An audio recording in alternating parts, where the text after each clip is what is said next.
Hello everyone. ഇന്ന് നമ്മൾ discuss ചെയ്യാൻ പോകുന്നത് ഇൻഹെറിറ്റൻസ് ഓഫ് വൺ ജീനാണ്. ഒരു ജീന് എങ്ങനെയാണ് പാരൻസിൽ നിന്നും കുട്ടികളിലേക്ക് എത്തുന്നത് എന്നാണ് നമ്മൾ ഇന്നത്തെ ക്ലാസ്സിലൂടെ പഠിക്കാൻ പോകുന്നത്. അപ്പോൾ അത് എങ്ങനെയാണ് കണ്ടെത്തിയത്, അതിന്റെ പാറ്റേൺ എങ്ങനെയാണ് കണ്ടെത്തിയത് എന്ന് ചോദിച്ചാൽ അത് മോണോ ഹൈബ്രിഡ് ക്രോസിലൂടെയാണ് കണ്ടെത്തിയിട്ടുള്ളത്. അല്ലേ? നമുക്കറിയാം എന്താണ് മോണോ ഹൈബ്രിഡ് ക്രോസ് എന്നുള്ളത് നമ്മൾ കഴിഞ്ഞ ക്ലാസ്സിൽ പഠിച്ചു. നമുക്കറിയാം മെന്റല് കൺസിഡർ ചെയ്ത 7 ക്യാരക്ടേഴ്സ് ആണ്. അതിൽ ഓരോ ക്യാരക്ടറിനും കോൺട്രാസ്റ്റിംഗ് ട്രേറ്റ് ഉണ്ട്. അതിലെ ഏതെങ്കിലും ഒരു ക്യാരക്ടർ ചൂസ് ചെയ്യുന്നു, അതിന്റെ കോൺട്രാസ്റ്റിംഗ് ട്രേറ്റുകളുള്ള പ്യുവർ ലൈൻസിന് തമ്മിൽ ക്രോസ് ചെയ്യുന്നു. ഇതാണ് മോണോ ഹൈബ്രിഡ് ക്രോസ്. അപ്പം നമ്മൾ ഇവിടെ എക്സാമ്പിളിന് വേണ്ടി എടുത്തത് സ്റ്റെം ഹൈറ്റ് ആണ്, ഹൈറ്റ് ഓഫ് ദ പ്ലാന്റ് ആണ്. 2 കോൺട്രാസ്റ്റിംഗ് ട്രേറ്റുകളാണ് ഉള്ളത്, ടോളും ഉണ്ട് ഡോർഫും ഉണ്ട്. ഇവര് തമ്മിലുള്ള ക്രോസ് പോളിനേഷൻ എക്സ്പെരിമെന്റ് ആണ് മോണോ ഹൈബ്രിഡ് ക്രോസിൽ ഉള്ളത്. ഇത്ര കാര്യം നമ്മൾ കഴിഞ്ഞ ക്ലാസ്സിൽ പഠിച്ചതാണ്. സോ ഞാൻ എടുക്കുന്ന പാരന്റൽ ജനറേഷൻ എന്ന് പറയുന്നത്, സോ ഇതാണ് ഞാൻ എടുക്കുന്ന പാരന്റ്സ് എന്ന് പറയുന്നത്. സോ എന്റെ പാരന്റൽ ജനറേഷൻ എന്ന് പറയുന്നത് എന്താ, ടോൾ ആയിട്ടുള്ള ഒരു പ്ലാന്റ് ആണ്. One is toll plant and the other one is A dwarf plant. Dwarf plant. ഇനി എന്താ മെന്റൽ ചെയ്തത്, ഇവർ തമ്മിലുള്ള ക്രോസിംഗ് ആണ് ചെയ്തത്. ക്രോസിംഗ് ആണ് ചെയ്തത്. So this is crossing experiment. ഈ ക്രോസിങ്ങിനെയാണ് ഒരു example of mono hybrid cross. ഇനി മോണോ ഹൈബ്രിഡ് ക്രോസ് എന്ന് പറയുന്നത് 7 ടൈപ്പ് ഉണ്ടാവാം അല്ലേ? ഇതൊരു മോണോ ഹൈബ്രിഡ് ക്രോസ് ആണ്, ആൻഡ് ഇതൊരു മോണോ ഹൈബ്രിഡ് ക്രോസ് ആണ്, ഇതൊരു മോണോ ഹൈബ്രിഡ് ക്രോസ് ആണ്. 7 ടൈപ്പ് മോണോ ഹൈബ്രിഡ് ക്രോസ് ഉണ്ടാവാം. നമ്മൾ for the sake of discussing mono hybrid cross നമ്മളൊരു എക്സാമ്പിൾ എടുക്കണം. അതാണ് ഹൈറ്റ് ഓഫ് ദ പ്ലാന്റ്, ടോളും ഡോർഫും തമ്മിലുള്ള മോണോ ഹൈബ്രിഡ് ക്രോസ്. ക്ലിയർ ആണല്ലോ? യെസ്. അപ്പോൾ ക്രോസിംഗ് നമ്മൾ ചെയ്യാൻ പോവുകയാണ്. എങ്ങനെയാണ് എക്സ്പെരിമെന്റ് ചെയ്യുന്നത് എന്നുള്ളത് നമ്മൾ പറഞ്ഞിട്ടുണ്ടായിരുന്നു. ഫസ്റ്റ് പാരന്റ്സിനെ സെലക്ട് ചെയ്യണം, എന്നിട്ട് ഇമാസ്കുലേഷൻ, ദെൻ ക്രോസിംഗ്, ബാഗിങ്, അതെല്ലാം നമ്മൾ കഴിഞ്ഞ വീഡിയോയിലോട്ട് ഡിസ്കസ് ചെയ്തു. അപ്പോൾ ടോളും ഡോർഫുമായിട്ടുള്ള പാരന്റ്സിനെ നമ്മൾ ചൂസ് ചെയ്തു. ഇതാണ് പാരന്റൽ ജനറേഷൻ. എന്നിട്ട് ഇവരെ നമ്മൾ എന്ത് ചെയ്തു, ക്രോസിംഗ് ചെയ്തു. ക്രോസിംഗ് എങ്ങനെയാണ് ചെയ്യുക എന്നുള്ളത് നമ്മൾ കണ്ടു കഴിഞ്ഞു. അപ്പം ഇവരില് ഇനി കുട്ടി ഉണ്ടാവുമല്ലോ, കുട്ടികൾ ഉണ്ടാവുമല്ലോ. ആ ജനറേഷനെയാണ് നമ്മൾ F1 ഫസ്റ്റ് ഫീലിയൽ ജനറേഷൻ എന്ന് പറയുന്നത്. ഈ മെന്റല് എക്സ്പെരിമെന്റ് ചെയ്യുന്ന സമയത്ത് മെന്റൽ എക്സ്പെക്ട് ചെയ്തിരുന്നത്, അതായത് ടോൾ ആയിട്ടുള്ള ഒരാളും ഡോർഫ് ആയിട്ടുള്ള ഒരാൾ തമ്മിൽ പോളിനേറ്റ് ചെയ്താൽ, തമ്മിൽ ക്രോസ് ചെയ്താൽ ഉണ്ടാവാൻ പോകുന്ന കുട്ടി മെന്റൽ എക്സ്പെക്ട് ചെയ്തിരുന്നത് ബ്ലെൻഡ് ചെയ്തുകൊണ്ട് ഒരു മീഡിയം സൈസുള്ള അല്ലെങ്കിൽ ഒരു മീഡിയം ഹൈറ്റുള്ള ഒരു പ്ലാന്റ് ആണ് ഉണ്ടാവുക എന്നുള്ളതായിരുന്നു. അന്നത്തെ സയന്റിസ്റ്റുകളുടെ ഇടയിലുള്ള ഒരു പോപ്പുലർ ബിലീഫാണ് ബ്ലെൻഡിങ്. ബ്ലെൻഡ് ചെയ്തിട്ടാണ് കുട്ടി ഉണ്ടാവുക. അതായത് ഒരു ഡാർക്ക് സ്കിൻ കോംപ്ലക്ഷൻ ഉള്ള ഒരാളും ഒരു വൈറ്റ് സ്കിൻ കോംപ്ലക്ഷൻ ഉള്ള ഒരാളും കല്യാണം കഴിച്ച് കുട്ടി ഉണ്ടാവുമ്പം ഒരു ഇന്റർമീഡിയറ്റ് കളറുള്ള ഒരു കുട്ടിയാണ് ഉണ്ടാവുക എന്നുള്ളത് അന്നത്തെ ഒരു പോപ്പുലർ ബിലീഫ് ആയിരുന്നു. അതിനാണ് നമ്മൾ ബ്ലെൻഡിങ് എന്ന് പറയുക. അപ്പോൾ പാരന്റൽ ജനറേഷൻ എടുക്കുന്നു, ക്രോസ് ചെയ്യുന്നു, മെന്റൽ എക്സ്പെക്ട് ചെയ്യുന്നത് മീഡിയം സൈസ് ആയിരിക്കും എല്ലാ കുട്ടികളും എന്നാണ്. പക്ഷേ മെന്റൽ ആകെ സർപ്രൈസ് ആയി. മെന്റലിന്റെ സർപ്രൈസിനുള്ള കാരണം എന്ന് പറയുന്നത് ഉണ്ടായിട്ടുള്ള കുട്ടിയെല്ലാം എന്ത് കുട്ടികളാണെന്നാ പറയുന്നത്, ടോൾ ആയിട്ടുള്ള കുട്ടികളാണ് അന്ന് ഉണ്ടായത്. ടോൾ ആയിട്ടുള്ള കുട്ടികളാണ് അന്ന് ഉണ്ടായത്. ഓക്കെ. F1 ജനറേഷനിലുള്ള 100% പ്ലാന്റ്സും 100% ഓഫ് ദ പ്ലാന്റ്സും എന്താണ്, 100% പ്ലാന്റ്സും ടോളാണ്. 100% പ്ലാന്റ്സ് ടോളാണ്. അപ്പൊ ഇവിടെ ശരിക്കും മെന്റല് സർപ്രൈസ്ഡ് ആയി. അതുവരെ ആൾക്കാർ വിചാരിച്ചത് എന്താ, ടോളും ഡോർഫും ഇന്റർമീഡിയറ്റ് കുട്ടികൾ. അപ്പൊ ഇവിടെ ഇന്റർമീഡിയറ്റ് കുട്ടികൾ ഉണ്ടായോ? ഇല്ല. 100% പ്ലാന്റ്സും എന്ത് പ്ലാന്റ്സാ, ടോൾ പ്ലാന്റ്സാ. അതായത് ഈ ടോൾ ആയിട്ടുള്ള ഒരു പാരന്റ് ആണല്ലോ ഉള്ളത്. ഒരു പാരന്റ് ആരാണ്, ടോളാണ്. ഒരു പാരന്റ് ആരാണ്, ഡോർഫാണ്. അല്ലെ? കോൺട്രാസ്റ്റിംഗ് ആയിട്ടുള്ള ട്രേറ്റ് ഉള്ള പാരന്റ്സ് ആണ്. അതിലെ കുട്ടികളുടെ ക്യാരക്ടേഴ്സ് എന്ന് പറയുന്നത് ആരുടെ ക്യാരക്ടർ മാത്രമേ കിട്ടിയിട്ടുള്ളൂ, ഒരു പാരന്റിന്റെ ക്യാരക്ടർ മാത്രമേ കിട്ടിയിട്ടുള്ളൂ. അപ്പൊ അതിന്റെ അർത്ഥം ഇന്റർമീഡിയറ്റ് കുട്ടികൾ ഉണ്ടായിട്ടില്ല. അപ്പൊ എന്താ അതിന്റെ അർത്ഥം? മെന്റൽ ഒരു കാര്യം മനസ്സിലാക്കി, ബ്ലെൻഡിങ് എന്ന് പറയുന്ന ഒരു സാധനം ഇവിടെ നടക്കുന്നില്ല. എന്താ ബ്ലെൻഡിങ് എന്ന് പറഞ്ഞാൽ നിങ്ങൾക്ക് മനസ്സിലായല്ലോ, ക്യാരക്ടേഴ്സ് മിക്സ് ആവുന്നില്ല. there is no mixing up of characters mix ആയിക്കൊണ്ട് ഒരു ഇന്റർമീഡിയറ്റ് ട്രേറ്റ് കാണിക്കുന്നതിനെയാണ് ബ്ലെൻഡിങ് എന്ന് പറയാ. ബ്ലെൻഡിങ് ഇവിടെ നടക്കുന്നില്ല. ഓക്കെ, അപ്പോ ബ്ലെൻഡിങ് ഇവിടെ നടക്കുന്നില്ല. പക്ഷേ ഈ ഡോർഫ് ആയിട്ടുള്ള ഈ പാരന്റിന്റെ ട്രെയ്റ്റ് ഒരു F1 ജനറേഷനിലുള്ള ഒരു പ്ലാന്റിൽ പോലും കാണാൻ പറ്റുന്നില്ല. അപ്പൊ മെന്റല് ഈ F1 ജനറേഷനിലുള്ള പ്ലാന്റ്സിനെ ഒന്നും കൂടെ സെൽഫ് പോളിനേഷൻ ചെയ്തു നോക്കി. ഈ പ്ലാന്റിനെ ഇവരെ തന്നെ പോളിനേറ്റ് ചെയ്യും, ഈ പ്ലാന്റിനെ ഇയാളെ തന്നെ പോളിനേറ്റ് ചെയ്യും, ഈ പ്ലാന്റിനെ ഇയാളെ തന്നെ പോളിനേറ്റ് ചെയ്തു, ഈ പ്ലാന്റിനെ ഇയാളെ കൊണ്ട് തന്നെ പോളിനേറ്റ് ചെയ്തു. അപ്പൊ എന്താണ് ആദ്യം ചെയ്തത്? ക്രോസിങ്. അതൊക്കെ നമ്മൾ കഴിഞ്ഞ ക്ലാസ്സിൽ ഡിസ്കസ് ചെയ്താണ്. കഴിഞ്ഞ ക്ലാസ് ഒരിക്കലും കാണാതെ ഈ ക്ലാസ്സിൽ വന്ന് കാണരുത്. ഇനി അടുത്തത് എങ്ങനെ നമ്മൾ ചെയ്യാൻ പോകുന്നത്? Self pollination. അതിനെയാണ് നമ്മൾ സെൽഫിങ് എന്ന് പറയും. ഓക്കെ, സെൽഫിങ് ചെയ്തിട്ട് കുട്ടികൾ ഉണ്ടാവും. അതിനെയാണ് നമ്മൾ F2 ജനറേഷൻ എന്ന് പറയാ. F2 ജനറേഷനിൽ നമ്മൾ നോക്കുന്ന സമയത്ത് ടോൾ പ്ലാന്റ് ഉണ്ടായി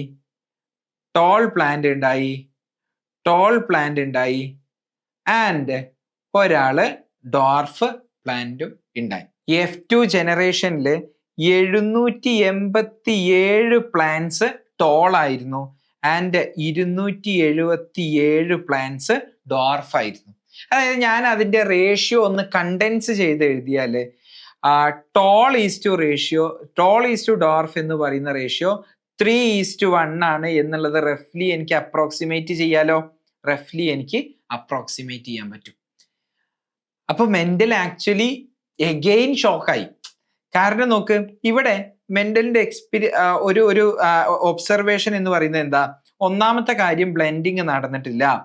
ആൻഡ് രണ്ടാമത്തെ ശരിക്കും മെന്റൽ ഞെട്ടിപ്പോയ കാര്യം എന്ന് പറയുന്നത് ഈ ഡോർഫ് ആയിട്ടുള്ള ആള് എന്ന് പറയുന്നത് ഈ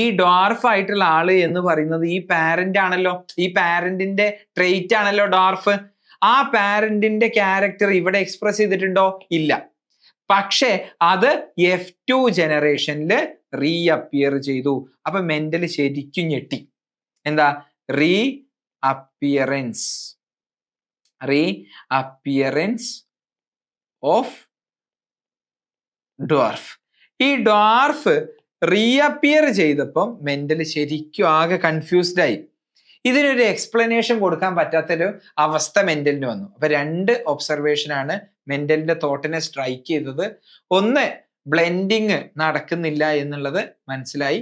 ആൻഡ് രണ്ടാമത്തെ കാര്യം റീഅപ്പിയറൻസ് ഓഫ് F2 വീണ്ടും ഡ്വാർഫ് ആയിട്ടുള്ള പ്ലാന്റ് വന്നു. അപ്പൊ നോക്ക്, ഇവിടെ ഒരു കാര്യം മെന്റലിന് ഉറപ്പായി. അതായത് ഡ്വാർഫ് എന്ന് പറയുന്ന ഈ ഒരു ക്യാരക്ടർ, അതായത് ക്യാരക്ടറിനെ കൺട്രോൾ ചെയ്യുന്ന ക്യാരക്ടേഴ്സിനെ കൺട്രോൾ ചെയ്യുന്ന എന്തോ ഒന്ന്, നമുക്ക് ഇന്ന് അറിയാമെന്ന് ജീൻസ് ആണെന്നുള്ളത് നമുക്കറിയാം. ക്യാരക്ടേഴ്സിനെ കൺട്രോൾ ചെയ്യുന്ന എന്തോ ഒന്ന് ഈ തലമുറയിൽ എത്തിയിട്ടുണ്ട്. അതിനൊരു മാറ്റവും വന്നിട്ടില്ല.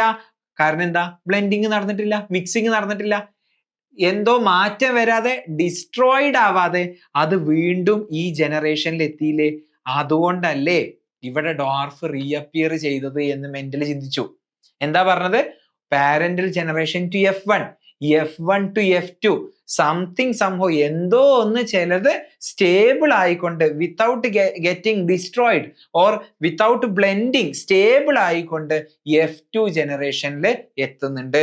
ക്യാരക്ടേഴ്സിനെ കൺട്രോൾ ചെയ്യുന്ന എന്തോ ഒന്നാണ് എത്തുന്നത് എന്ന് മെന്റലി ചിന്തിച്ചു. ക്ലിയർ? ഇത് സോൾവ് ചെയ്യാൻ വേണ്ടിയിട്ട് മെന്റല് കുറച്ച് പോസ്റ്റുലേറ്റ്സ് ഇറക്കി, മെന്റല് കുറച്ച് ഐഡിയാസ് മുന്നോട്ട് വെച്ചു. ഇത് സോൾവ് ചെയ്യാൻ വേണ്ടിയിട്ട് 4 പോസ്റ്റുലേറ്റ്സ് ആണ് മെന്റല് പ്രപ്പോസ് ചെയ്തത്. ഒന്ന്, എല്ലാ ക്യാരക്ടേഴ്സിനും, ഇപ്പൊ ഹൈറ്റ് ഓഫ് ദ പ്ലാന്റ് ഇതൊരു ക്യാരക്ടർ ആണ് അല്ലേ? ഹൈറ്റ് ടോൾ ആയിട്ടുള്ളത് ഒരു ക്യാരക്ടർ ആണ്. അതേപോലെ ഡോർഫൈൻ്റെ വേറൊരു ട്രെയ്റ്റ് ആണ്. അപ്പം എല്ലാ ക്യാരക്ടേഴ്സിനെയും കൺട്രോൾ ചെയ്യുന്നത് സം ഫാക്ടേഴ്സ് ആണ്, ഡിസ്ക്രീറ്റ് യൂണിറ്റ്സ് ആണ്, ഫാക്ടേഴ്സ് ആണ്. ഓക്കെ, ഇൻഡിപെൻഡന്റ് ആയിട്ടുള്ള സെപ്പറേറ്റ് യൂണിറ്റ്സ് ആണ്. ആ യൂണിറ്റ്സിനെയാണ് ഫാക്ടേഴ്സ് എന്ന് പറയാം. ഇന്ന് നമുക്കറിയാം ആ ഫാക്ടർ ജീൻസ് ആണെന്നുള്ളത്. ക്ലിയർ? ഇനി ഈ ഫാക്ടേഴ്സിന്റെ പ്രത്യേകത എന്ന് പറയുന്നത് factors occur in pair. Pair ആയിട്ടാണ് ഫാക്ടേഴ്സ് ഉണ്ടാവുക. നമുക്കറിയാം നമ്മൾ ഡിപ്ലോയിഡ് ഓർഗാനിസം ആണ്. നമ്മളുടെ എല്ലാ ജീനുകളും സെറ്റ് ആയിട്ടാണ് ഉണ്ടാവുക. അച്ഛൻ തന്നൊരു കോപ്പി ഉണ്ടാവും, അമ്മ തന്നൊരു കോപ്പി ഉണ്ടാവും. So factors occur in pair. ഇനി മെൻഡൽ പറഞ്ഞ അടുത്ത ഇമ്പോർട്ടൻ്റ് ആയിട്ടുള്ള ഒരു കാര്യമാണ്, വെൻ ടു ഡിസിമിലർ പെയർ, രണ്ട് ഡിസിമിലർ ആയിട്ടുള്ള പെയർ, രണ്ട് വ്യത്യസ്തമായിട്ടുള്ള ഫാക്ടേഴ്സ് ഒരുമിച്ച് വരുമ്പം ഒരാളുടെ ക്യാരക്ടർ മാത്രമേ എക്സ്പ്രസ് ചെയ്യുള്ളൂ, അല്ലെങ്കിൽ മറ്റൊരാളുടെ ക്യാരക്ടർ എക്സ്പ്രസ് ചെയ്യാതിരിക്കും. ആ കോൺസെപ്റ്റിനെയാണ് നമ്മൾ ഡോമിനൻസ് അല്ലെങ്കിൽ റെസസീവ്നെസ്. അപ്പോ ക്യാരക്ടേഴ്സിനെ കൺട്രോൾ ചെയ്യുന്ന ഫാക്ടേഴ്സ് ആണ്. ഫാക്ടേഴ്സ് പെയർ ആയിട്ടുണ്ടാവുക, രണ്ടെണ്ണം ഉണ്ടാവും. ആൻഡ് ആ പെയറുകളിലല്ല, അതായത് ഫാക്ടേഴ്സ് പെയറുകളായിട്ട് ഇരിക്കുന്നില്ലേ, അത് രണ്ട് ടൈപ്പ് ഫാക്ടേഴ്സ് ആണെന്നുണ്ടെങ്കിൽ അതിൽ ഒരു ടൈപ്പ് ഫാക്ടറിന്റെ ക്യാരക്ടർ മാത്രമേ എക്സ്പ്രസ് ചെയ്യുള്ളൂ. അയാളെ നമ്മൾ ഡോമിനന്റ് ആയിട്ടുള്ള ഫാക്ടർ എന്ന് പറയും. ആൻഡ് മറ്റേയാളെ റെസസീവ് ഫാക്ടർ എന്ന് പറയും. അപ്പൊ രണ്ട് ഡിസിമിലർ ഫാക്ടർ ആണ് വരുന്നതെന്നുണ്ടെങ്കിൽ ഓൺലി വൺ എക്സ്പ്രസ്. ഇനി ഒരു ഇൻഡിവിജ്വലിൽ നിന്നും ഗമീറ്റ് ഫോം ചെയ്തിട്ട് ആ ഗമീറ്റ് ഫ്യൂസ് ചെയ്തിട്ടാണ് കുട്ടി ഉണ്ടാവുന്നത്. ശരിയല്ലേ? അങ്ങനെയാണ് പോളിനേഷൻ നടക്കുന്നത്. ഇപ്പൊ ഡ്യൂറിങ് ഗമീറ്റ് ഫോർമേഷൻ, ഇപ്പൊ എന്റെ അകത്ത് രണ്ട് ഫാക്ടേഴ്സ് ആണല്ലോ ഉള്ളത്. ഞാൻ സ്പേം എന്ന് പറഞ്ഞ ഗമീറ്റ് ഉണ്ടാവുന്ന സമയത്ത് ഈ രണ്ട് ഫാക്ടേഴ്സിനും ഗമീറ്റിലേക്ക് പോവാൻ സാധിക്കില്ല. During gamete formation only one factor enters into the gamete. അതിനെയാണ് സെഗ്രിഗേഷൻ എന്ന് പറഞ്ഞ ഒരു കോൺസെപ്റ്റ് കൊണ്ടുവന്നത്. ഈ 4 പോസ്റ്റുലേറ്റ്സ് വെച്ചിട്ടാണ് ഈ ഒരു കാര്യം മെൻഡൽ എക്സ്പ്ലെയിൻ ചെയ്തത്. ക്ലിയർ ആണോ? അപ്പൊ എന്തൊക്കെയാണ് പറഞ്ഞ പോസ്റ്റുലേറ്റ്സ്? നമ്മുടെ എല്ലാ ക്യാരക്ടേഴ്സിനെയും കൺട്രോൾ ചെയ്യുന്നത് ഫാക്ടേഴ്സ് ആണ്. Postulate number 1, factors occur in pair. Pair ആയിട്ടാണ് ഉണ്ടായിരിക്കുക, രണ്ടെണ്ണം ഉണ്ടായിരിക്കും. ഏതൊരു ഫാക്ടറിനും രണ്ടെണ്ണം ഉണ്ടായിരിക്കും. ആ പെയറിൽ ഇരിക്കുന്ന ആൾക്കാര് ഡിസിമിലർ ആണെന്നുണ്ടെങ്കിൽ, ഡിഫറെന്റ് ഫാക്ടേഴ്സ് ആണ് എങ്കിൽ അതിലെ ഒരു ഫാക്ടറിനെ എക്സ്പ്രസ് ചെയ്യാൻ പറ്റുള്ളൂ. അയാളെയാണ് നമ്മൾ ഡോമിനന്റ് ഫാക്ടർ എന്ന് പറയാ. ആൻഡ് എക്സ്പ്രസ് ചെയ്യാത്ത ഫാക്ടർ ഇല്ലേ, അയാളെയാണ് നമ്മൾ റെസസീവ് ഫാക്ടർ എന്ന് പറയാ. ഇതിനെയാണ് നമ്മൾ ഡോമിനൻസ് അഥവാ റെസസീവ്നെസ് എന്ന് പറയുന്നത്. ഇനി മൂന്നാമത്തെ കാര്യം എന്ന് പറയുന്നത്, ഒരു ഇൻഡിവിജ്വലിൽ നിന്നും ഗമീറ്റ് ഉണ്ടാവും. ആ ഗമീറ്റ് ഫ്യൂസ് ചെയ്തിട്ടാണ് അടുത്ത ജനറേഷൻ കുട്ടികൾ ഉണ്ടാവുന്നത്. ഇൻഡിവിജ്വലിന് 2 ഫാക്ടർ ഉണ്ടാവും. പക്ഷെ ഡ്യൂറിങ് ഗമീറ്റ് ഫോർമേഷൻ ഒരു ഫാക്ടറിനെ ആ ഗമീറ്റിന്റെ അകത്തേക്ക് എൻറ്റർ ചെയ്യാൻ പറ്റുള്ളൂ. അപ്പൊ ഒരു ഫാക്ടർ മാത്രമുള്ള ഗമീറ്റ് കൂടി ചേർന്നാൽ 2 ഫാക്ടേഴ്സ് ഉള്ള ഒരു ഇൻഡിവിജ്വൽ ഉണ്ടാവും. മനസ്സിലായോ? ഗമീറ്റ് കൂടി ചേർന്നിട്ടല്ലേ കുട്ടികൾ ഉണ്ടാവുന്നത്. അപ്പൊ ഗമീറ്റ് കൂടി ചേർമ്പോൾ ഗമീറ്റിന്റെ അകത്ത് എന്താ ഉള്ളത്? ഒരു സിംഗിൾ ഫാക്ടർ ആണുള്ളത്. അവർ രണ്ടാളും കൂടി ചേർന്നാൽ 2 ഫാക്ടർ ഉള്ള ഒരു ഓർഗാനിസമായി മാറും. അപ്പൊ ഇതാണ് സെഗ്രിഗേഷൻ എന്ന് പറയുന്ന ഒരു കോൺസെപ്റ്റ് കൊണ്ട് മെന്റൽ ഉദ്ദേശിച്ചത്. ക്ലിയർ ആണല്ലോ? അപ്പോ ഇന്ന് നമുക്കറിയാം എന്താണ് ഈ ഫാക്ടർ എന്നുള്ളത്. നമുക്ക് അറിയാം എന്താണ് ഫാക്ടർ. ഫാക്ടേഴ്സ് എന്ന് പറയുന്നത് ജീനാണ്. അപ്പൊ ഇന്ന് നമ്മളുടെ നോളജ് എന്തൊക്കെയാണ്, അതിന്റെ ബേസിസ് ആണ് ഞാൻ നിങ്ങളുടെ അടുത്തേക്ക് പറഞ്ഞു തരുന്നത്. അപ്പൊ എന്താണ് ഒരു ജീൻ എന്ന് പറഞ്ഞാൽ? ജീൻ എന്ന് പറഞ്ഞാൽ ജീനാണ് നമ്മളുടെ എല്ലാ ക്യാരക്ടേഴ്സിനെയും കൺട്രോൾ ചെയ്യുന്നത്. ജീൻ എന്ന് പറയുന്നത് DNA ഒരു പാർട്ടാണ്. An inherited factor that helps determine a characteristic. നമ്മളുടെ എല്ലാ ക്യാരക്ടേഴ്സും കൺട്രോൾ ചെയ്യുന്നത് ജീനുകളാണ്. അപ്പൊ നോക്ക്, എന്താ നമ്മളുടെ DNA എന്ന് പറയുന്നത്? നമുക്കറിയാം നമ്മളുടെ നമ്മളുടെ ജനറ്റിക് മെറ്റീരിയൽ ആണ് ആര്? DNA എന്ന് പറയുന്നത്, അല്ലേ? അപ്പം ഈ DNA അകത്തുള്ള ഒരു എക്സ്പ്രസീവ് പാർട്ടിനെയാണ് നമ്മൾ ജീൻ എന്ന് പറയും. ഇതാണ് ഒരു DNA. ആ DNA അകത്തുള്ള ഒരു കഷ്ണമാണ് ഇവിടെ ഞാൻ കളറ് മാറ്റി വരയ്ക്കുന്നുണ്ട്. ഇതാണ് ഒരു ജീൻ എന്നുള്ളത്. ജസ്റ്റ് സപ്പോസ് ഇതാണ് ഒരു ജീൻ. ഇതാണ് expressive part of A DNA.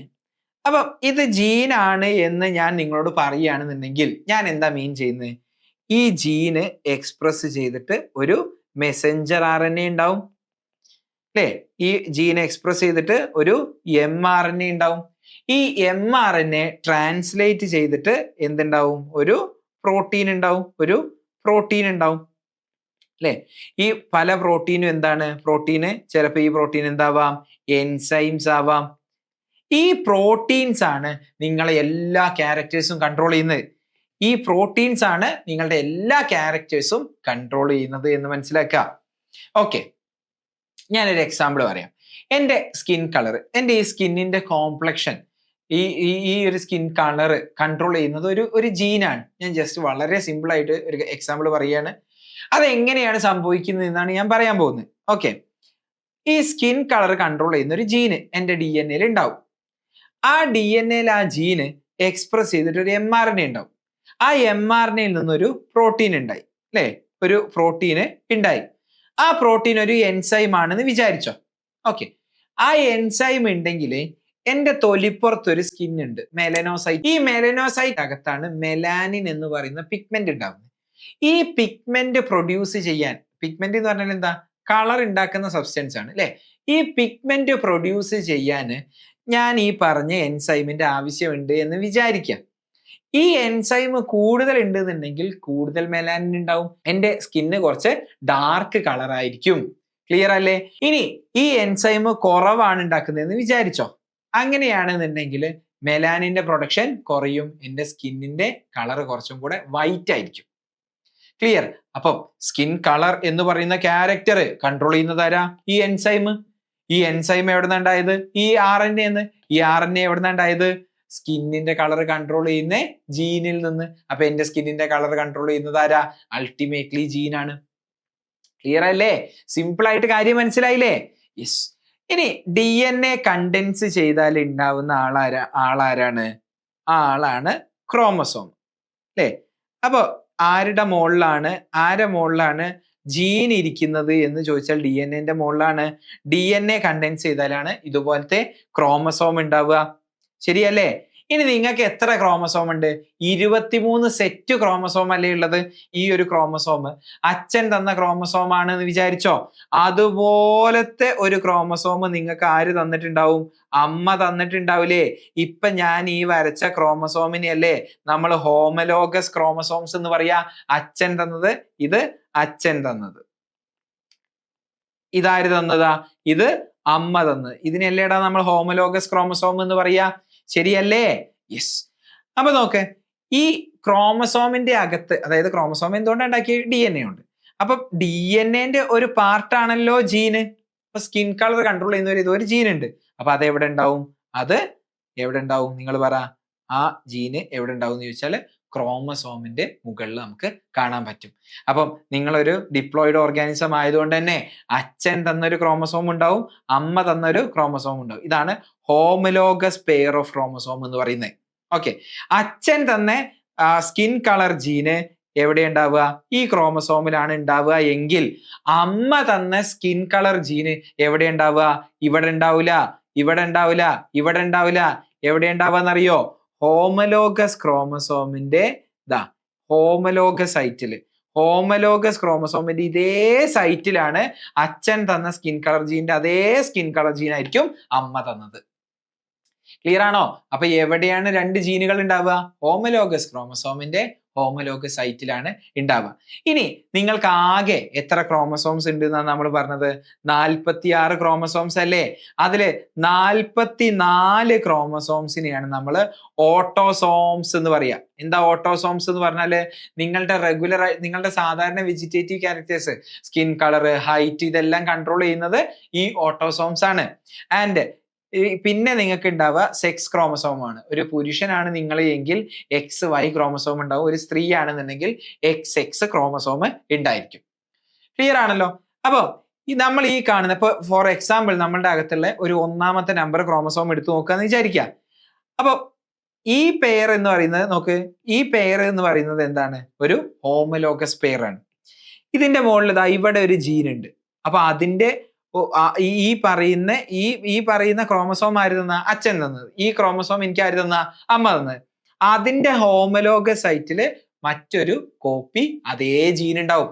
എടാ, നിങ്ങളുടെ 23 പെയർ ക്രോമസോം അല്ലേ നിങ്ങൾക്കുള്ളത്? ഈ ക്രോമസോം നിങ്ങൾക്ക് ആരാ തന്നെ? അച്ഛനാ തന്നെ. ഇതാരാ തന്നെ? അമ്മയെ തന്നെ. അപ്പം ഇവിടെ ഉള്ള അതേ ജീന് ഇവിടെ ഉണ്ടാവും. ഇവിടെയുള്ള അതേ ജീന് അമ്മ തന്നതിലും ഉണ്ടാവും, ഇവിടെയുള്ള അതേ ജീന് ഇവിടെയും ഉണ്ടാവും. അപ്പൊ നിങ്ങളുടെ എല്ലാ ജീനിനും 2 കോപ്പി ഉണ്ട് എന്നല്ലേ അതിന്റെ അർത്ഥം. ക്ലിയർ അല്ലേ? അപ്പൊ ഞാൻ എന്താ പറഞ്ഞത്, എന്താണ് ജീൻ എന്ന് പറഞ്ഞു, നിങ്ങൾ എങ്ങനെയായിരിക്കണം, നിങ്ങളുടെ ക്യാരക്ടേഴ്സ് എന്തായിരിക്കണം എന്നുള്ള സകല ഇൻസ്ട്രക്ഷൻ മാനുവലും എഴുതിയ ഒരു പുസ്തകമാണ് DNA ഒരു ഭാഗമാണ് ജീൻ എന്ന് പറയുന്നത്. The expressive part of DNA. അത് ഇൻഹെറിറ്റ് ചെയ്ത് പോകുന്നുണ്ട്. നിങ്ങൾക്ക് 2 കോപ്പി ഉണ്ടാവും. ക്ലിയർ ആണോ? ഇനി അടുത്തത്, ഇപ്പൊ നമ്മൾ എന്ത് മനസ്സിലാക്കി, ജീൻ എന്താ എന്നുള്ളത് മനസ്സിലാക്കി. ഇനി അടുത്തത് നമ്മൾ പഠിക്കാൻ പോകുന്നത് ജീനിന്റെ ഡിഫറെന്റ് ഫോംസിനെയാണ്. Different forms of a gene is called an allele. അപ്പൊ എന്താണ് അല്ലീൽ എന്ന് പറഞ്ഞാല്, 1 of 2 or more alternative forms of a gene is called an allele. എന്താ ഒരു അല്ലീൽ എന്ന് പറഞ്ഞാല്, different form of a gene is called allele. അതെന്താന്ന് പറഞ്ഞാല് ഞാൻ പറഞ്ഞുതരാം. നോക്ക്, ഒരു തവളേന്റെ എല്ലാ ക്യാരക്ടറും കൺട്രോൾ ചെയ്യുന്ന ജീനാന്ന് ഞാൻ പറഞ്ഞല്ലോ. അപ്പൊ ഞാനൊരു ക്യാരക്ടർ എടുക്കാൻ പോവാണ്. തവളേന്റെ ഐ കളർ എന്ന് പറയുന്ന ഒരു ക്യാരക്ടർ ഞാൻ എടുത്തു. ആ ഐ കളറിനെ കൺട്രോൾ ചെയ്യുന്ന ഒരു ജീൻ ഉണ്ട്. അപ്പൊ സ്വാഭാവികമായിട്ട് അയാളുടെ പേരെന്തായിരിക്കും, ഐ കളർ ജീന്. ആ ഐ കളർ ജീനിന് 3 ഡിഫറെന്റ് ടൈപ്പ് ഉണ്ടെന്ന് വിചാരിച്ചോ. അതായത് ചില തവളയില് ഒരു റെഡ് എന്ന് പറയുന്ന ഒരു ടൈപ്പ് ജീനാണുള്ളത്. അതായത് ഐ കളർ ജീനിന്റെ ഒരു ടൈപ്പാണ് റെഡ് ടൈപ്പ് അല്ലെങ്കിൽ red gene. Okay, red form of eye colour gene ഉണ്ട്. അപ്പൊ അയാളുടെ കണ്ണിന്റെ കളർ എന്ന് പറയുന്നത് ചുവന്ന കളറാണ്. ഓക്കെ, ഇനി ഈ ഐ കളർ ജീന് തന്നെ വേറൊരു തവളയില് വേറൊരു ഫോമാ ഉള്ളത്. അതായത് ഐ കളർ ജീന് വേറൊരു തവളയിലുള്ള ഫോം എന്ന് പറയുന്നത് യെല്ലോ ടൈപ്പാണ്. അപ്പൊ ആ തവളേന്റെ കണ്ണിന്റെ കളർ എന്ന് പറയുന്നത് യെല്ലോ കളറാണ്. മനസ്സിലായോ? ഇനി വേറൊരു തവള ഉണ്ട്. ആ തവളേന്റെ ഐ കളർ ജീനിന്റെ ടൈപ്പ് എന്ന് പറയുന്നത് ബ്ലൂ ടൈപ്പാണ്. ബ്ലൂ ടൈപ്പ് ഐ കളർ ജീന് വന്നേ തവളേന്റെ കണ്ണിന്റെ കളർ എന്ന് പറയുന്നത് എന്താണെന്ന് അറിയോ? ബ്ലൂ കളറാണ്. അപ്പൊ നമ്മൾ എന്താ ഈ കാര്യം മനസ്സിലായത്?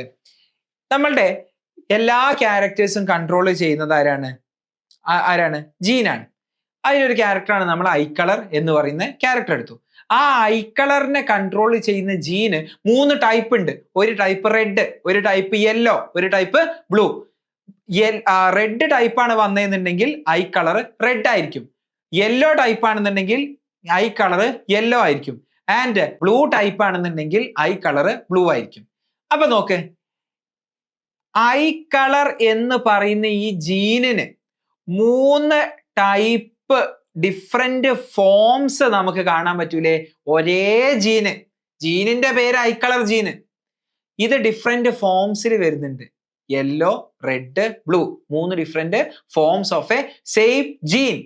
And these 3 forms of a same gene is called alleles.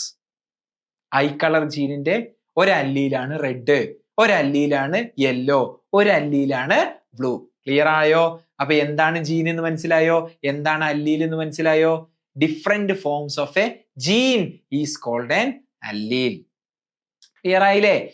അപ്പം ഐ കളർ ജീൻ എന്ന് പറയുന്നത് ഒരു ജീന്, അതിന്റെ അകത്ത് വരുന്ന ഒരു ടൈപ്പ് ജീന് അല്ലെങ്കിൽ type of a specific gene is called allele. അപ്പൊ നമുക്കിത് എങ്ങനെ പറയാൻ പറ്റും? ഇപ്പൊ എന്റെ കയ്യിലൊരു സ്വിഫ്റ്റ് കാർ ഉണ്ട്. ഇതാണ് എന്റെ കയ്യിലുള്ള സ്വിഫ്റ്റ് കാർ. ഓക്കെ, ഇതാണ് എന്റെ കയ്യിലുള്ള സ്വിഫ്റ്റ് കാർ. ഈ സ്വിഫ്റ്റ് കാറിന്റെ കളർ എന്താ എന്നുള്ളത് എനിക്കറിയില്ല. ഇന്ത്യയിൽ അല്ലെങ്കിൽ ലോകത്ത് 3 കളർ സ്വിഫ്റ്റ് കാറേ ഉള്ളൂ എന്ന് വിചാരിച്ചോ. നമ്മളെ എക്സാമ്പിളിന് വേണ്ടി പറയാണ്, ലോകത്ത് 3 കളർ സ്വിഫ്റ്റ് കാറേ ഉള്ളൂ. അങ്ങനെയാണെന്നുണ്ടെങ്കിൽ ഞാൻ നിങ്ങളോട് പറയാണ്, എന്റെ കയ്യിലൊരു സ്വിഫ്റ്റ് കാർ ഉണ്ട്. അപ്പൊ സ്വാഭാവികമായിട്ട് നിങ്ങൾക്ക് അറിയാം, ആ സ്വിഫ്റ്റ് കാർ ഒന്നെങ്കിൽ ബ്ലൂ ആയിരിക്കും, അല്ലെങ്കിൽ യെല്ലോ ആയിരിക്കും, അല്ലെങ്കിൽ റെഡ് ആയിരിക്കും. ഇത് നിങ്ങൾക്ക് അണ്ടർസ്റ്റുഡ് ആണ്, കാരണം നിങ്ങൾക്ക് അറിയാം ആകെ 3 കളർ കാറേ ഇറങ്ങുന്നുള്ളൂ എന്നുള്ളത്. ക്ലിയർ ആണല്ലോ? ഇനി എന്റെ കയ്യിലുള്ള സ്വിഫ്റ്റ് കാർ എന്ന് പറയുന്ന ഈ കാറാണ് നമ്മളുടെ ജീന്. അത് ഏത് ടൈപ്പാണ്? അത് ഈ കവർ ഒന്ന് മാറ്റി നോക്കിയാൽ ചിലപ്പോൾ അത് ഏത് ടൈപ്പാന്ന് മനസ്സിലാവും. അത് ചിലപ്പോൾ നീലയാവും, ചിലപ്പോൾ അത് യെല്ലോ ആവും, ചിലപ്പോൾ അത് റെഡ് ആവും. അപ്പൊ ഒരു specific type of a Swift car അല്ലെങ്കിൽ ഒരു specific type of a gene is called allele. അപ്പോ സ്വിഫ്റ്റ് കാർ എന്ന് പറയുന്നത് ജീന്. ഏത് ടൈപ്പ് ജീന്, ഏത് ടൈപ്പ് സ്വിഫ്റ്റ് കാർ, നീല സ്വിഫ്റ്റ് കാർ അത് അല്ലീലാണ്. അത് സ്വിഫ്റ്റ് കാറിന്റെ ഒരു അല്ലീലാണ്. മഞ്ഞ സ്വിഫ്റ്റ് കാർ അത് സ്വിഫ്റ്റ് കാറിന്റെ ഒരു അല്ലീലാണ്. ചുവന്ന സ്വിഫ്റ്റ് കാർ അത് സ്വിഫ്റ്റ് കാറിന്റെ ഒരു അല്ലീലാണ്. So what is a Swift car? Swift car എന്ന് പറയുന്നത് ജീനാണ്. Red Swift car allele of a Swift car. ശരിയല്ലേ? ഇവിടെ അത് തന്നെയല്ലേ നമ്മൾ പറഞ്ഞത്. അതായത് ഫ്രോഗിന്റെ eye colour gene, it has 3 forms, red, yellow, blue. അപ്പൊ different forms of a same gene is called allele. Clear അല്ലേ? ഇനി മറ്റൊരു എക്സാമ്പിൾ നമ്മൾ എടുക്കാം. എന്റെ ഹൈറ്റ് കൺട്രോൾ ചെയ്യുന്ന ഒരു സിംഗിൾ ജീൻ ആണെന്ന് വിചാരിക്കും. ആ ജീനിനെയാണ് ഞാൻ ഹൈറ്റ് കൺട്രോളിങ് ജീൻ എന്ന് പറയുന്നത്. ഓക്കെ, ഈ ഹൈറ്റ് കൺട്രോളിങ് ജീനിന് 2 ഡിഫറെന്റ് ഫോംസ് ഉണ്ട്. ക്യാപിറ്റൽ ടി എന്ന് പറയുന്ന ഒരു ഫോം ഉണ്ട്, സ്മോൾ ടി എന്ന് പറയുന്ന ഒരു ഫോം ഉണ്ട്. അപ്പൊ ക്യാപിറ്റൽ ടി ആണെന്നുണ്ടെങ്കിൽ ആ ഫോം ഉള്ള ഒരാൾ ടോൾ ആയിരിക്കും.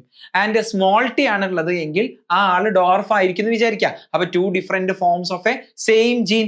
അപ്പം capital T is an allele, capital T is an allele, small T is another allele. മനസ്സിലായോ? അപ്പൊ ക്യാപിറ്റൽ ടി ഉള്ള ഒരാളാണെന്നുണ്ടെങ്കിൽ ആ ആള് ടോൾ ആയിരിക്കും.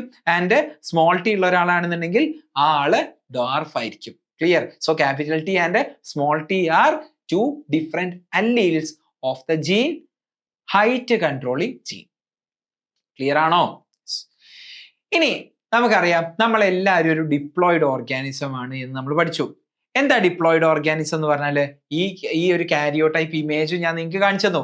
എന്താ ഡിപ്ലോയിഡ് ഓർഗാനിസം എന്ന് പറഞ്ഞാല് നമ്മളുടെ എല്ലാ ക്രോമസോംസും പെയർഡ് ആണ്. അച്ഛൻ ഒരു പെയർ തന്നു, അച്ഛൻ 1 തന്നു, അമ്മയും 1 തന്നു. ഹോമോലോഗസ് പെയർ ആയിട്ടാണ് നമ്മുടെ എല്ലാ ക്രോമസോംസും ഉണ്ടായിരുന്നത്.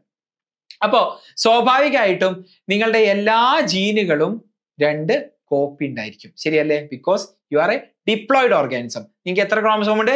23 സെറ്റ് ഉണ്ട് എന്നാ നിങ്ങൾ പറയണ്ടേ. ശരിയല്ലേ? അപ്പൊ നിങ്ങളുടെ ഒരു സെറ്റ് ക്രോമസോം എവിടുന്നാ വന്നത്? ഒരു ക്രോമസോം നിങ്ങൾക്ക് തന്നത് അച്ഛനാണ്, ഒരു ക്രോമസോം നിങ്ങൾക്ക് തന്നത് അമ്മയാണ്. ഇങ്ങനെയാണല്ലോ നിങ്ങൾക്ക് കിട്ടിയത്. അപ്പൊ നോക്കടാ, അപ്പൊ സ്വാഭാവികമായിട്ടും ഇപ്പം ഈ ഹൈറ്റ് കൺട്രോളിങ് ജീൻ ആയിട്ടുള്ള ക്യാപിറ്റൽ ടിയും ഉണ്ട്, അതുപോലെ തന്നെ സ്മോൾ ടി എന്ന് പറയുന്ന ഒരു അല്ലീലും ഉണ്ട്. ശരിയല്ലേ? ഇനി നിങ്ങൾ എന്ന് പറയുന്ന ഒരു ഇൻഡിവിജ്വലിന്റെ അകത്ത് ഏത് ജീൻ എടുക്കുകയാണെങ്കിലും 2 കോപ്പി വേണ്ടേ? ശരിയല്ലേ? നിങ്ങൾക്ക് സപ്പോസ് അച്ഛൻ തന്ന ഹൈറ്റ് കൺട്രോളിങ് ജീനിന്റെ ടൈപ്പ് ടി ടൈപ്പ് ആയിരിക്കും, അമ്മ തന്നതും ചിലപ്പോ ടി ടൈപ്പ് ആയിരിക്കും. അച്ഛനും അമ്മയും സെയിം ജീന്, അതിന്റെ സെയിം വെറൈറ്റി തന്നു, അതിന്റെ സെയിം ഫോം തന്നു. ഇനി അതൊരു സാധ്യത. ഇത് ഒന്നാമത്തെ ചാൻസ്. ഇനി രണ്ടാമത്തെ ചാൻസ് എന്ന് പറയുന്നത് അച്ഛന്റെ കയ്യിലുള്ളത് സ്മോൾ ടി എന്ന് പറയുന്ന ടൈപ്പ് ഹൈറ്റ് കൺട്രോളിങ് ജീനാ, അമ്മയുടെ കയ്യിലുള്ളതും സ്മോൾ ടി എന്ന് പറഞ്ഞ ടൈപ്പ് ഹൈറ്റ് കൺട്രോളിങ് ജീനാ. അങ്ങനെയാണെന്നുണ്ടെങ്കിൽ ഉണ്ടാവുന്ന കുട്ടി എന്ന് പറയുന്നത് സ്മോൾ ടി ഉള്ള ഒരു കുട്ടി ആയിരിക്കൂലേ? ഒബിയസ്ലി ആയിരിക്കും. ശരിയല്ലേ? ഇനി മൂന്നാമത്തെ ഒരു പോസിബിലിറ്റിയും കൂടെ തരുന്നുണ്ട്. അച്ഛൻ നിങ്ങളുടെ കയ്യിലേക്ക് ക്യാപിറ്റൽ ടി എന്ന് പറയുന്ന ഹൈറ്റ് കൺട്രോളിങ് ജീനിന്റെ ഒരു അല്ലീൽ തന്നു. ആൻഡ് അമ്മ പക്ഷേ ഷോർട്ട് ആയിട്ടുള്ള ഡോർഫ് ആയിട്ടുള്ള ഒരു അല്ലീലാണ് നിങ്ങളുടെ കയ്യിലേക്ക് തന്നത്. ശരിയല്ലേ? ഇങ്ങനെ ഒരു കോമ്പിനേഷൻ അല്ലേ 2 ഡിഫറെന്റ് ടൈപ്പ് അല്ലീൽ നിന്ന് ഒരാൾക്ക് വരാൻ സാധ്യതയുള്ളൂ. ഒന്നെങ്കിൽ ക്യാപിറ്റൽ ടി ആവാം, അല്ലെങ്കിൽ സ്മോൾ ടി ആവാം, അല്ലെങ്കിൽ ഒന്ന് ക്യാപിറ്റൽ ടി ഒന്ന് സ്മോൾ ടിയും ആവാം. എന്താ ആദ്യം ഞാൻ പറഞ്ഞ 2 ആൾക്കാരുടെ പ്രത്യേകത?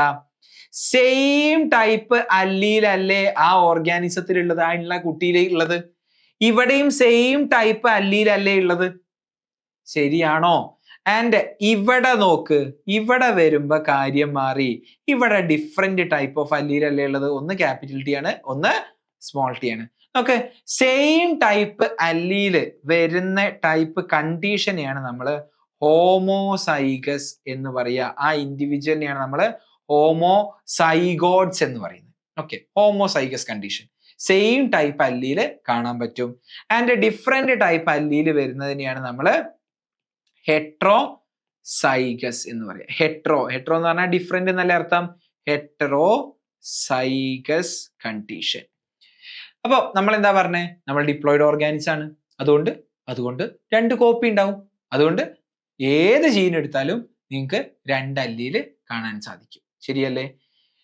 ചിലപ്പോ 2 അല്ലീലുകളും സെയിം ആവാം. ആയിക്കോട്ടെ, സെയിം ആവുകയാണെന്നുണ്ടെങ്കിൽ ഇറ്റ് ഈസ് കോൾഡ് ഹോമോസൈഗസ്. ചിലപ്പോ 2 അല്ലീല് ഡിഫറെന്റ് ടൈപ്പ് അല്ലീലാവാം. Then it is called heterozygous. അപ്പൊ ക്യാപിറ്റൽ ഡി രണ്ടും സെയിം ആണ് വരുന്നത് എങ്കിൽ it is called homozygous. What is homozygous? An individual organism possessing 2 same allele. And എന്താ heterozygous എന്ന് പറഞ്ഞാൽ an individual organism possessing two different alleles ആണെന്നുണ്ടെങ്കിൽ they are called heterozygous. അപ്പം എക്സാമ്പിൾ പറയുകയാണെങ്കിൽ ക്യാപിറ്റൽ ടി എന്താ ഹോമോസൈഗസ് ആ. ക്യാപിറ്റൽ ആർ സ്മോൾ ആർ എന്താ heterozygous ആണ്. Capital T small T heterozygous ആണ്. സ്മോൾ ആർ അപ്പം ഇത് മൾട്ടിപ്പിൾ അല്ലീൽസ് ഒരു ഇൻഡിവിജ്വലിൽ വരികയാണെന്നുണ്ടെങ്കിൽ സെയിം അല്ലീൽസിന്റെ കോമ്പിനേഷൻ ആണെന്നുണ്ടെങ്കിൽ they are called homozygous. Different അല്ലീൽസിന്റെ കോമ്പിനേഷൻ വരികയാണെന്നുണ്ടെങ്കിൽ they are called heterozygous. Clear? Yes. അപ്പൊ അടിപൊളിയായിട്ട് മനസ്സിലായില്ലേ? ഹോമലോഗസ് ക്രോമസോം എന്താ എന്നുള്ളത് നമ്മൾ ഓൾറെഡി പറഞ്ഞതാണ്. എന്താ ഹോമലോഗസ് ക്രോമസോം എന്ന് പറഞ്ഞാല് carry the same genes one from each parental source. അങ്ങനെയുള്ള ക്രോമസോംസിനെയാണ് നമ്മൾ ഹോമലോഗസ് ക്രോമസോം. ഇതൊരു ഹോമലോഗസ് ക്രോമസോമാണ്, ഇതൊരു ഹോമലോഗസ് ക്രോമസോമാണ്, ഇതൊരു ഹോമലോഗസ് ക്രോമസോമാണ്. ഇതാര് തന്നതാ? അച്ഛൻ തന്നതാ. ഇതാര് തന്നതാ? അമ്മ തന്നതാണ്. ഈ ജീനിന്റെ അച്ഛൻ തന്ന കോപ്പി, അമ്മ തന്ന കോപ്പി ആയിരിക്കും ഈ ജീൻ. അപ്പൊ എങ്ങനെയാ ജീൻസ് ഉണ്ടാവുക?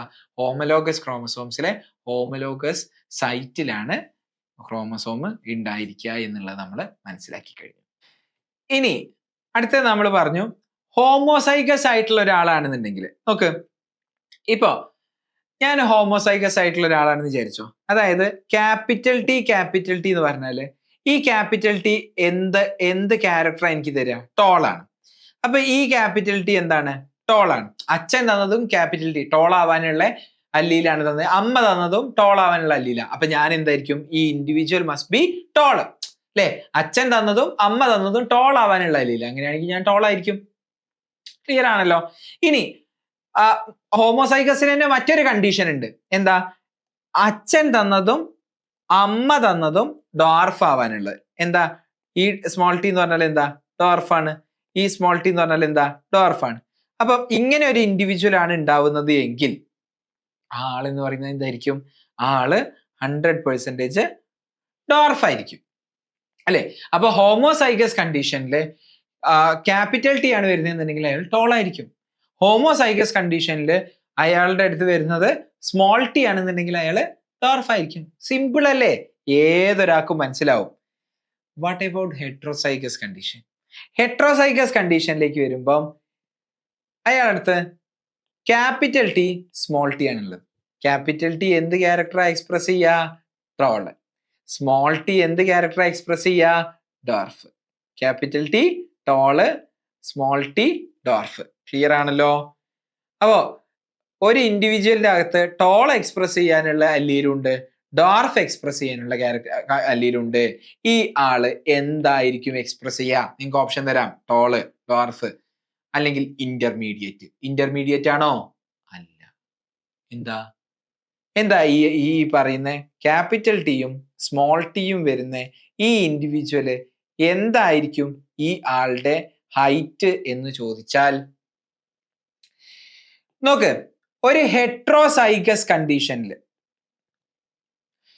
ഈ ഉണ്ടാവുന്ന ഇൻഡിവിജ്വലിന്റെ ക്യാരക്ടർ ഏതാണോ എക്സ്പ്രസ് ചെയ്യുന്നത്.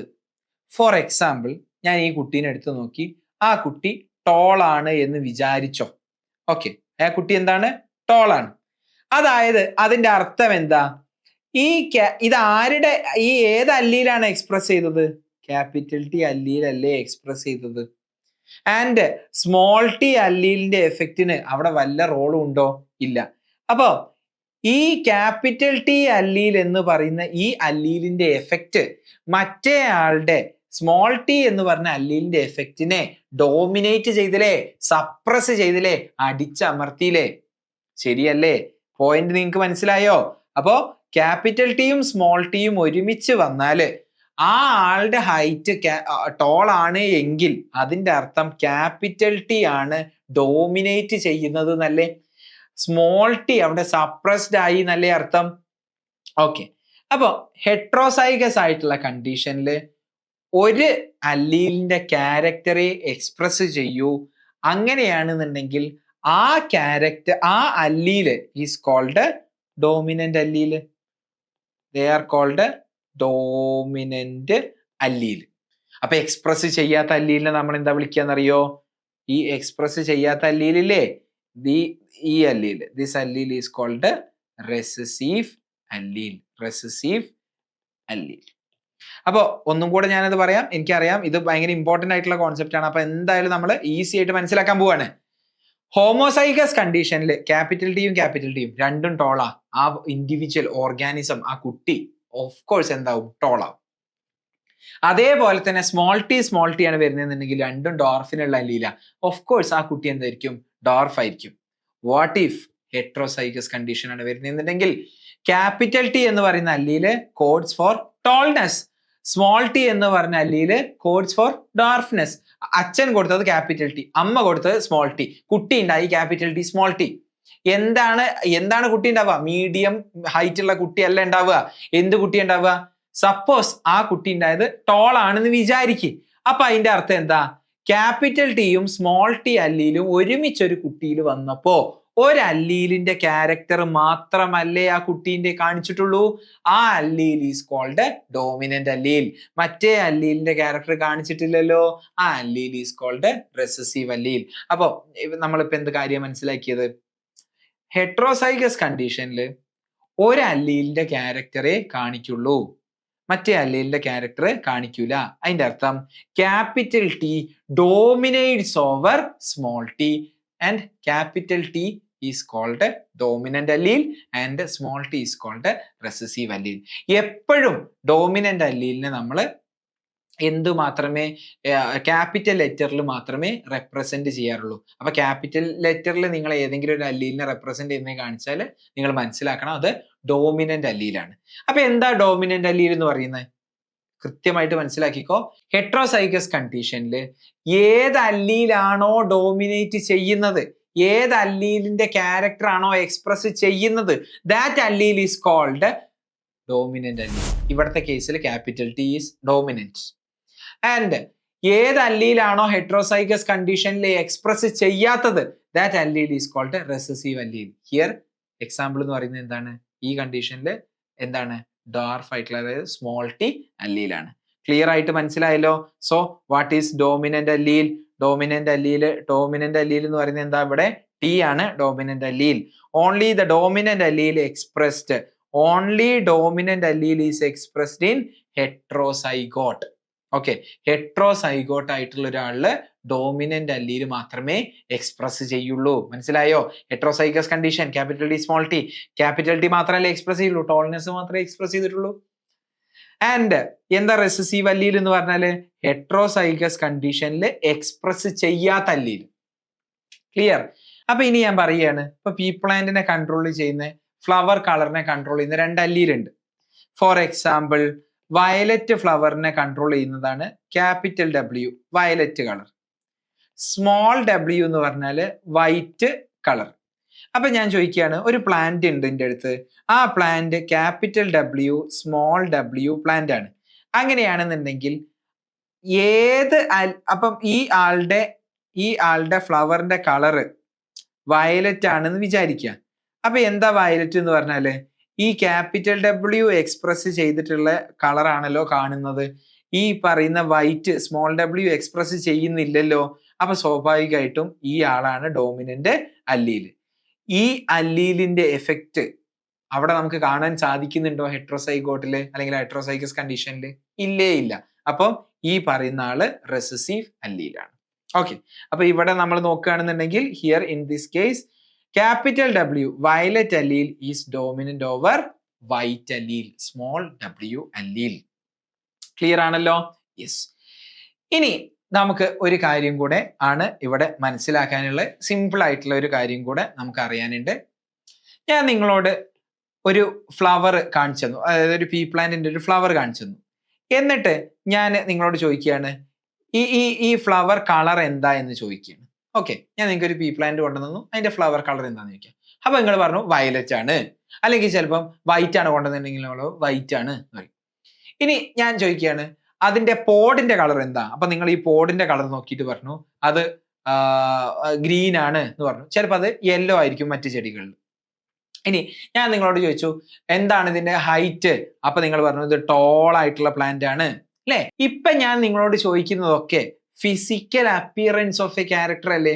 ഇപ്പൊ ഞാനൊരു ആൺകുട്ടീനെ കാണിച്ചു, ടോൾ ആയിട്ടുള്ള ഒരാള്, അതായത് ഹൈറ്റ് ടോള്, അല്ലെങ്കിൽ ലൈറ്റ് സ്കിൻഡ് ആയിട്ടുള്ള ഒരാള്, അല്ലെങ്കിൽ കേളി ഹെയർ ആയിട്ടുള്ള ഒരാള്, അല്ലെങ്കിൽ ചുവന്ന കളറ് ഒരു ചെമ്പരത്തി പൂവ്. ഇതൊക്കെ നമുക്ക് കാണാൻ പറ്റുന്ന ഫിസിക്കലി ഒബ്സർവബിൾ ആയിട്ടുള്ള കാര്യങ്ങളല്ലേ നമ്മൾ പറഞ്ഞുകൊണ്ടിരിക്കുന്നത് ഇപ്പം.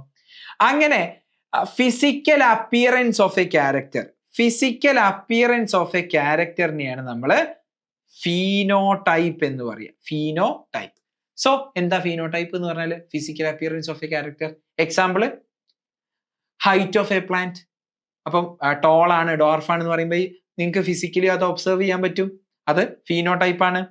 ഇനി ഫ്ലവർ കളർ വയലറ്റ് എന്ന് പറയുന്നത് ഫീനോടൈപ്പ് ആണ്, വൈറ്റ് എന്ന് പറയുന്നത് ഫീനോടൈപ്പ് ആണ്, നിങ്ങൾക്ക് അത് ഫിസിക്കലി ഒബ്സർവ് ചെയ്യാൻ പറ്റും. സീഡ് ഷേപ്പ് അത് ഫിസിക്കലി ഒബ്സർവ് ചെയ്യാൻ പറ്റും. ഇനി സീഡിന്റെ വെയിറ്റ് അത് ഫിസിക്കലി ഒബ്സർവബിൾ ആണ്, ശരിയല്ലേ? ഫിസിക്കലി നമുക്കത് അളക്കാൻ പറ്റുമല്ലോ. അപ്പിയറൻസ് ഓഫ് എ ക്യാരക്ടർ ആണ്, ഫിസിക്കൽ അപ്പിയറൻസ് ആണല്ലോ. ഇനി വെയിറ്റ് ഓഫ് എ സീഡ് ഞാൻ എക്സാമ്പിൾ പറഞ്ഞു, ഹൈറ്റ് ഓഫ് എ മാൻ. അപ്പൊ നിങ്ങൾക്ക് ഫിസിക്കലി കണ്ട് മനസ്സിലാക്കി ക്വാണ്ടിഫൈ ചെയ്യാനൊക്കെ പറ്റുന്ന physical expression of a character is called phenotype. Okay, ഇനി ഞാൻ നിങ്ങൾക്ക് ഒരു ഫീനോടൈപ്പ് കാണിച്ചു തന്നു. ഫോർ എക്സാമ്പിൾ, ഒരു ടോൾ ആയിട്ടുള്ള ഒരു പ്ലാന്റിനെ ഞാൻ നിങ്ങൾക്ക് എടുത്ത് കാണിച്ചു തന്നു. എന്നിട്ട് ഞാൻ നിങ്ങളോട് ചോദിക്കുകയാണ് ഒരു ടോൾ ആയിട്ടുള്ള ഒരു പ്ലാന്റ്, അല്ലെങ്കിൽ ഒരു ടോൾ ആയിട്ടുള്ള ഒരു ആൺകുട്ടീനെ ഞാൻ നിങ്ങൾക്ക് കാണിച്ചു തന്നു. എന്നിട്ട് ഞാൻ നിങ്ങളോട് ചോദിക്കുകയാണ് ആ ആൺകുട്ടിയുടെ ജെനറ്റിക് മേക്കപ്പ് എന്താന്ന് ചോദിക്കുകയാണ്. എന്താ ചോദ്യം? ഞാൻ ഒരു ഫീനോടൈപ്പ് ഞാൻ നിങ്ങൾക്ക് കാണിച്ചു തന്നു. എന്താ ഫീനോടൈപ്പ്? ടോൾ ബോയ്, അതാണ് ഫീനോടൈപ്പ്. ഓക്കെ, എന്നിട്ട് ഞാൻ നിങ്ങളോട് ചോദിച്ചു what is the genetic makeup? അപ്പൊ നിങ്ങൾ പറഞ്ഞു, അതായത് എന്താ ഞാൻ ജെനറ്റിക് മേക്കപ്പ് കൊണ്ട് ഉദ്ദേശിക്കുന്നത്? ആ കുട്ടിയുടെ അല്ലീലിന്റെ കോമ്പിനേഷൻ എങ്ങനെയാ വരികയെന്ന്. അപ്പൊ നിങ്ങൾ പറഞ്ഞു അത് ചിലപ്പോൾ ക്യാപിറ്റൽ ടി ആവാം, അല്ലെങ്കിൽ ക്യാപിറ്റൽ ടി സ്മോൾ ടി ആവാം. ഇപ്പൊ നിങ്ങൾ എന്താ പറഞ്ഞത്? Genetic makeup of an individual. Genetic makeup of an individual അല്ലേ നിങ്ങൾ ക്യാപിറ്റൽ ടി എന്ന് പറഞ്ഞേ, or capital T small T എന്ന് പറഞ്ഞേ. ഇപ്പൊ നിങ്ങൾ ഒബിയസ്ലി എന്താ പറഞ്ഞത്? Genetic makeup of an organism. Genetic makeup of an organism is called genotype. So what is genotype? Genetic makeup of an organism. അപ്പൊ എക്സാമ്പിൾ എന്താ? Capital T is a genotype, capital T is a genotype, small T is a genotype, capital R is a genotype, capital R small R is a genotype, capital W small W is a genotype. Small W എന്ന് പറയുന്ന ഒരു ജീനോടൈപ്പിനുള്ള example ആണ്. Toll ആണ് ഒരു boy, അതായത് ഒരു ആൺകുട്ടിനെ ഞാൻ നിങ്ങൾക്ക് കാണിച്ചു തന്നിട്ട് ടോൾ എന്ന് പറയുന്ന ആ ഒരു ക്യാരക്ടറിന്റെ ഹൈറ്റിന്റെ ആ ക്യാരക്ടറിന്റെ ഫിസിക്കലി ഒബ്സർവബിൾ ആയിട്ടുള്ള ഒരു ഫോം, ഫിസിക്കൽ അപ്പിയറൻസിനെയാണ് നമ്മൾ ഫീനോടൈപ്പ് എന്ന് പറയുന്നത്. സീഡ് കളർ എന്താണ്? ഇറ്റ്സ് എ ഫീനോടൈപ്പ്, അല്ലെ? ഗ്രീൻ സീഡ് ഫീനോടൈപ്പ് ആണ്. ഇനി റൗണ്ട് ആയിട്ടുള്ള seed it is a phenotype. Capital R it is a genotype, ശരിയല്ലേ? Violet flower it is a phenotype, and capital W it is a genotype. So what is phenotype? Physical appearance of a character is called a phenotype, where genetic makeup of an organism and allele എങ്ങനെയാണെന്ന് എഴുതി വെച്ചാൽ that is called a genotype. So that is the thing. So നമ്മൾ എന്താ പഠിച്ചു? Phenotype എന്താന്ന് പഠിച്ചു and genotype എന്താന്ന് പഠിച്ചു. യെസ്. അപ്പോ ഇനി നമ്മളുടെ മെന്റലിന്റെ സിറ്റുവേഷനിലേക്ക് നമ്മൾ പോവാണ്. അപ്പൊ മെന്റല് പാരന്റൽ ജനറേഷൻ എടുത്തു, ക്രോസ് ചെയ്തു, F1 ജനറേഷൻ ഉണ്ടായി, എല്ലാ പ്ലാന്റും ടോൾ ആയിരുന്നു. ആൻഡ് F2 ജനറേഷൻ സെൽഫ് ചെയ്തുണ്ടാക്കി. 3:1 tall is to dwarf in the ratio എന്ത് കിട്ടി? 3 tall is to 1 dwarf ratio കിട്ടി അല്ലെ? അതിനെ മെന്റൽ എക്സ്പ്ലെയിൻ ചെയ്യാൻ വേണ്ടിയിട്ട് 3 പോസ്റ്റ്ലേറ്റ്സ് ഉണ്ടാക്കി. അതെന്താന്നുള്ളതൊക്കെ നമ്മൾ വിശദമായിട്ട് ഡിസ്കസ് ചെയ്തു. ഇനി നമ്മൾ ഈ പ്ലാന്റ്സിന്റെ ഒക്കെ ജീനോടൈപ്പ് എഴുതണം. അപ്പൊ എന്താ ജീനോടൈപ്പ് എന്ന് എനിക്ക് ഈസി ആയിട്ട് പറയാൻ പറ്റും. ഞാൻ ആ 3 പോസ്റ്റ്ലേറ്റ് പറഞ്ഞതാണ്. അപ്പൊ നമുക്ക് ലോജിക്കലി എഴുതാം.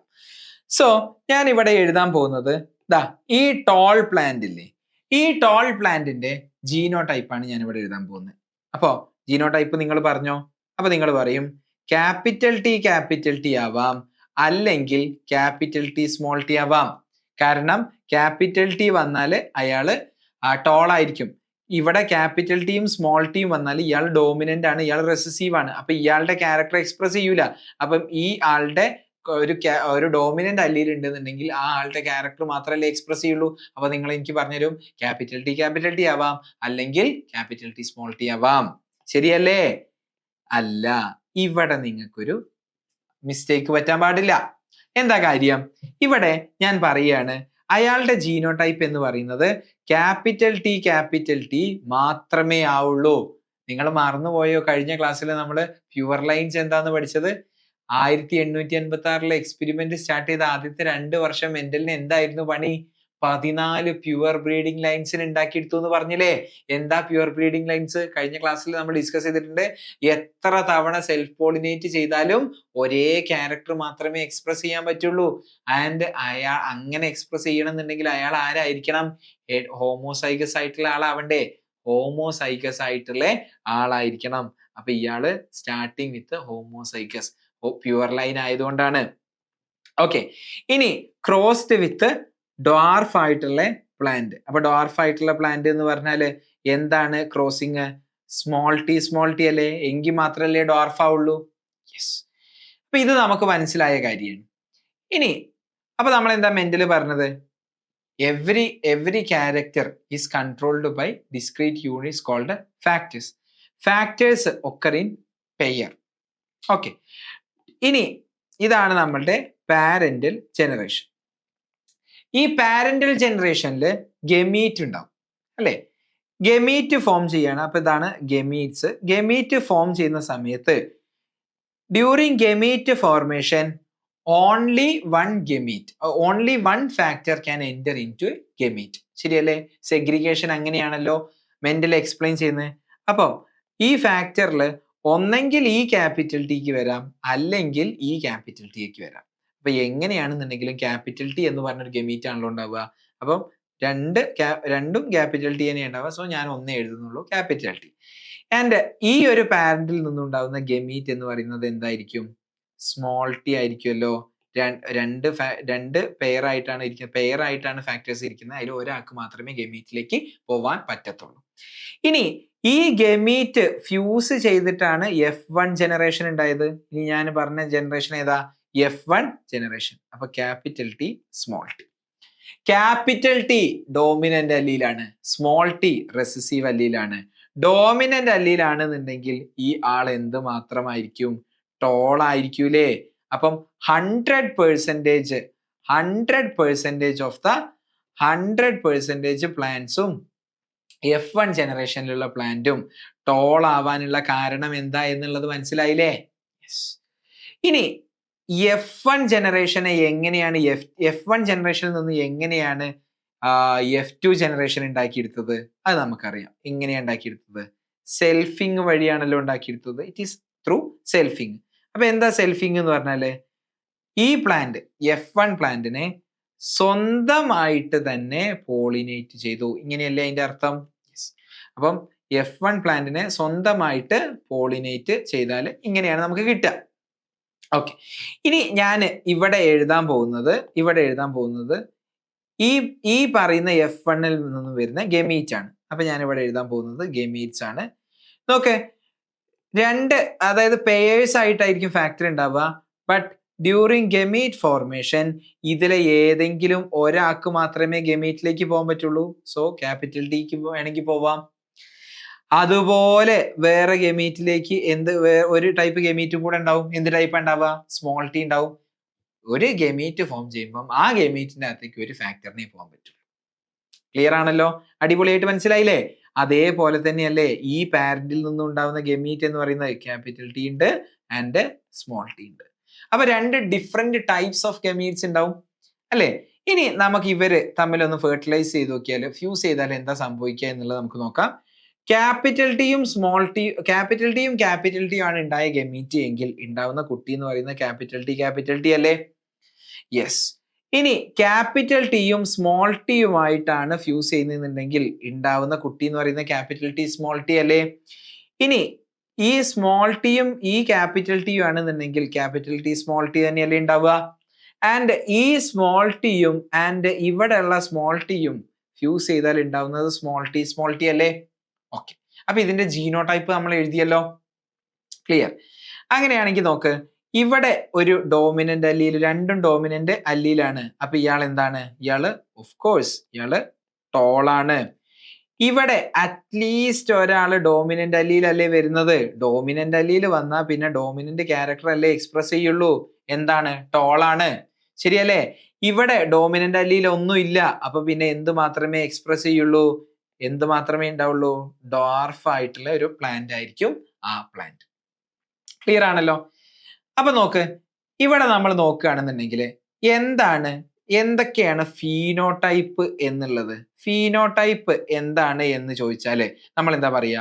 3 ടോള് ആൻഡ് 1 ഡ്വാർഫ്. ഇതാണല്ലോ ഫീനോടൈപ്പ്. അപ്പൊ ഫീനോടൈപ്പുകളുടെ റേഷ്യോനെയാണ് നമ്മൾ ഫീനോടിപ്പിക് റേഷ്യോ എന്ന് പറയുന്നത്. എന്താ ഫീനോടിപ്പിക് റേഷ്യോ എന്ന് ചോദിച്ചാൽ നമ്മൾ പറയാ 3 tall is to 1 dwarf. 3 tall is to 1 dwarf. അതായത് phenotypic ratio is 3:1. ഓക്കെ. ഇനി ഞാൻ ചോദിക്കുകയാണ്, വാട്ട് ആർ ദ ജീനോടൈപ്സ് എന്ന് ചോദിച്ചാൽ നിങ്ങൾ എന്താ പറയാ? ഹോമോസൈഗസ് ഡോമിനന്റ് ആയിട്ടുള്ള ആൾക്കാർ. ആര്? ഹോമോസൈഗസ് ഡോമിനന്റ് ആയിട്ടുള്ള കുട്ടികൾ 1. ഹെട്രോസൈഗസ് ആയിട്ടുള്ള ആൾക്കാർ 2. ആരത്? Capital T small T. അത് 2 എണ്ണം. ശരിയല്ലേ? 2 ഹെട്രോസൈഗസ് കുട്ടികളുണ്ട്. ആൻഡ് ഇവിടെ ആരുണ്ട്? Homozygous recessive 1. അപ്പൊ നിങ്ങൾ പറഞ്ഞോ, ജീനോടിപ്പിക് റേഷ്യോ, ജീനോടൈപ്പുകളുടെ റേഷ്യോ എന്ന് പറയുന്നത് എന്തായിരിക്കും ഞാൻ എഴുതേണ്ടത്? 1:2:1.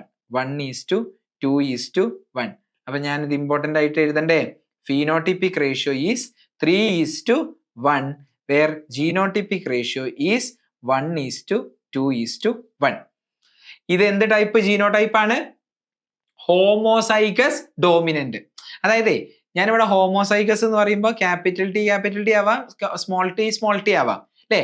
അപ്പൊ ഹോമോസൈഗസ് എന്ന് മാത്രം പറഞ്ഞാൽ പോരാ. ആരുടെ ഹോമോസൈഗസ് ആണ് ഇയാള്? ക്യാപിറ്റൽ ഡോമിനന്റ് അല്ലീലിന്റെ ഹോമോസൈഗസ് ഡോമിനന്റ്. ഇതോ ഹോമോസൈഗസ് റെസസീവ്. അപ്പൊ ഇത് ഹോമോസൈഗസ് ഡോമിനന്റ്, ഇത് ഹോമോസൈഗസ് റെസസീവ്. ഇതാരാണ്? ഹെട്രോസൈഗസിന് ഡോമിനന്റും റെസസീവ് ഒന്നുമില്ല. കാരണം എന്താ? ഹെട്രോസൈഗസ് എന്ന് പറയുമ്പോൾ തന്നെ 2 ഡിഫറെന്റ് അല്ലേ? ഇനി ഈ 2 ഡിഫറെന്റിന് 2 ടൈപ്പ് പോസിബിൾ ആണോ? ഹോമോസൈഗസിന് 2 ടൈപ്പ് പോസിബിൾ ആ. ഹോമോസൈഗസ് ഇങ്ങനെയുണ്ട്. ഹെട്രോസൈഗസ് എന്ന് പറഞ്ഞാൽ ഇയാൾ മാത്രമല്ലേ ഉള്ളൂ, വേറൊരു ആളും പോസിബിൾ ആയിട്ടില്ല. അപ്പം ഈ ആളെ എന്താ നമ്മൾ പറയാ? ഹെട്രോസൈഗസ്. ഈ ആളെ എന്താ നമ്മൾ പറയാ? Homozygous dominant. ഈ ആളെ എന്താ നമ്മൾ പറയാ? Homozygous recessive. ഹെട്രോസൈഗസ് മാത്രം. അപ്പൊ ഇത്രയും കാര്യങ്ങൾ നമുക്ക് ഇവിടെ മനസ്സിലാക്കാൻ പറ്റി.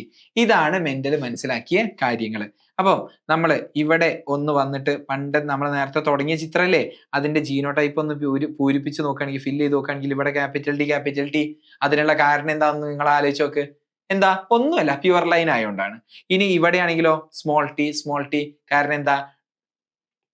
ഇവിടെ ഡോർഫ് എക്സ്പ്രസ് ചെയ്യണമെന്നുണ്ടെങ്കിൽ റെസസീവ് വാല്യൂയിൽ മാത്രമേ ഉണ്ടാവാൻ പാടുള്ളൂ. ശരിയല്ലേ? യെസ്. ഇനി ഇവിടെ ഉണ്ടാവുന്ന ജീനോടൈപ്പ് എന്ന് പറയുന്നത് എന്താ? ഒരു ക്യാപിറ്റൽ ടി സ്മോൾ ടി. 100% പ്ലാന്റ്സും ക്യാപിറ്റൽ ടി സ്മോൾ ടി ആണ്. അപ്പൊ ഇയാൾ എന്തുകൊണ്ടാണ് ക്യാപിറ്റൽ ഡോമിനന്റ് ആവാനുള്ള കാരണം? ഡോമിനന്റ് ആവാനുള്ള കാരണം എന്ന് പറയുന്നത് അറ്റ്ലീസ്റ്റ് ഒരു ഡോമിനന്റ് അല്ലീൽ ഉണ്ടെങ്കിൽ തന്നെ ഡോമിനന്റ് അല്ലീൽ വന്നാൽ പിന്നെ ഡോമിനന്റ് ക്യാരക്ടറെ എക്സ്പ്രസ് ചെയ്യുള്ളൂ, റെസസീവ് അല്ലീലിന്റെ ക്യാരക്ടറെ എക്സ്പ്രസ് ചെയ്യൂല. ക്ലിയർ ആണല്ലോ? യെസ്.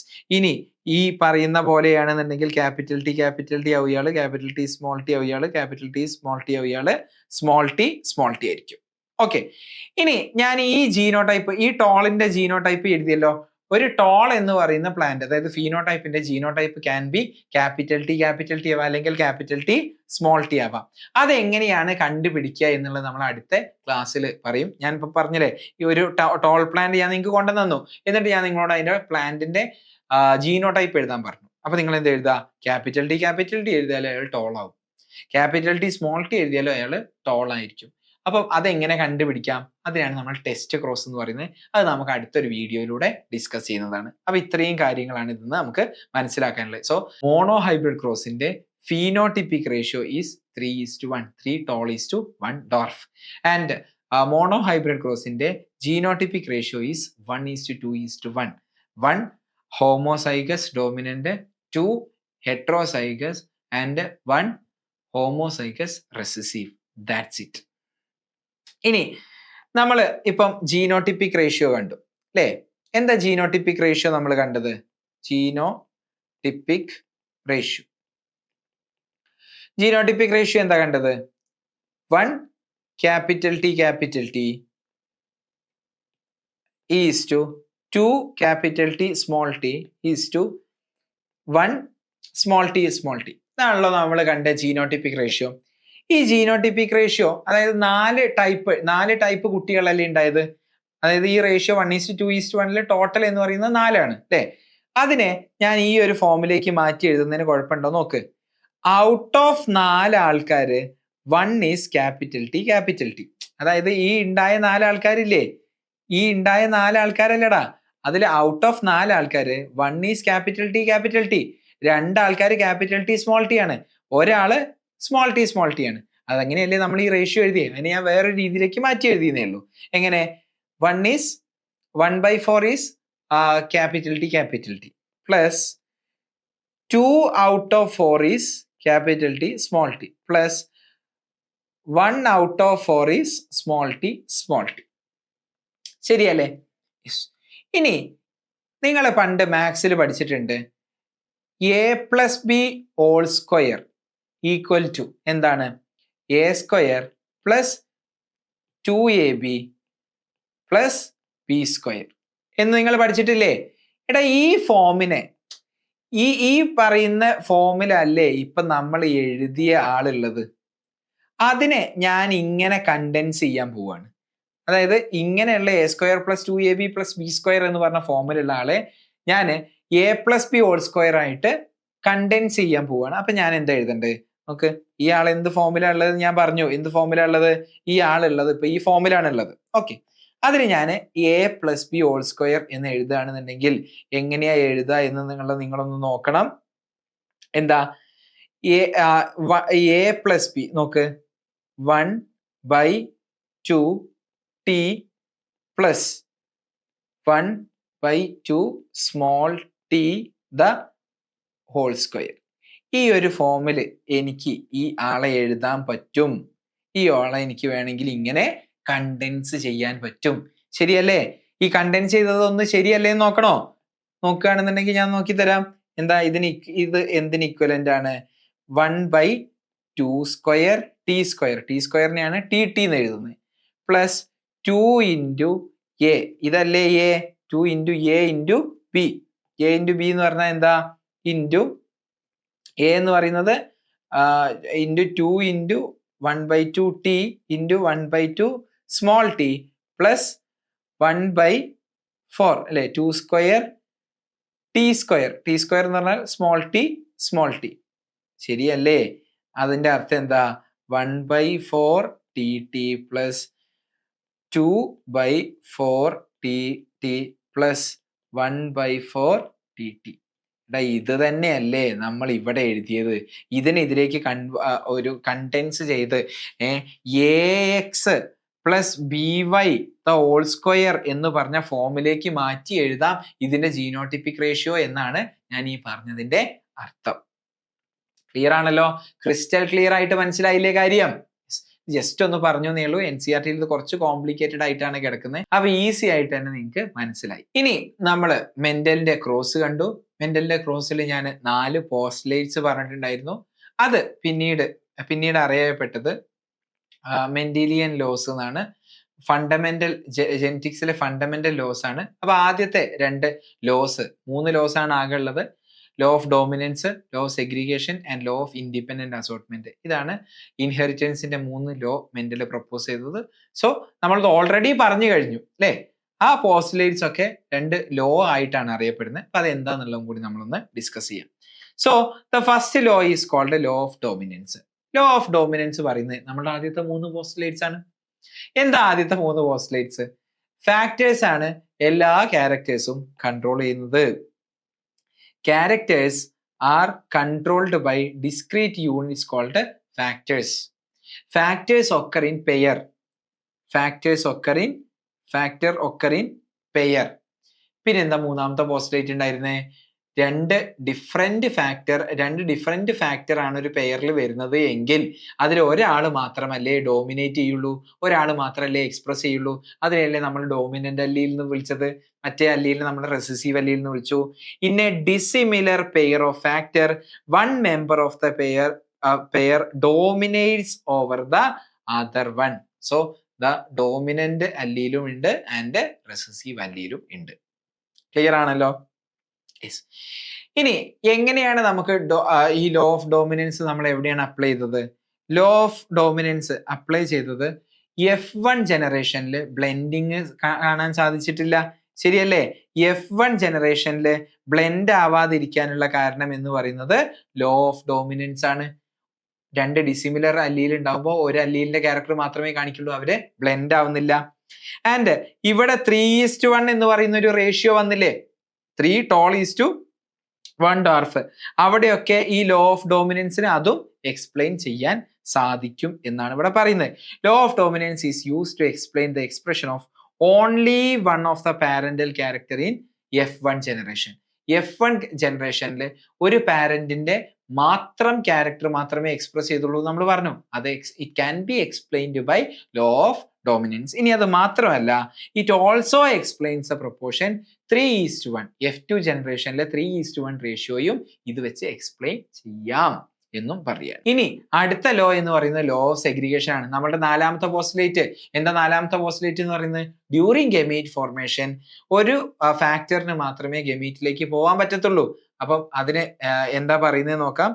അല്ലീൽസ് സെപ്പറേറ്റ് ചെയ്യും ഡ്യൂറിങ് ഗമീറ്റ് ഫോർമേഷൻ.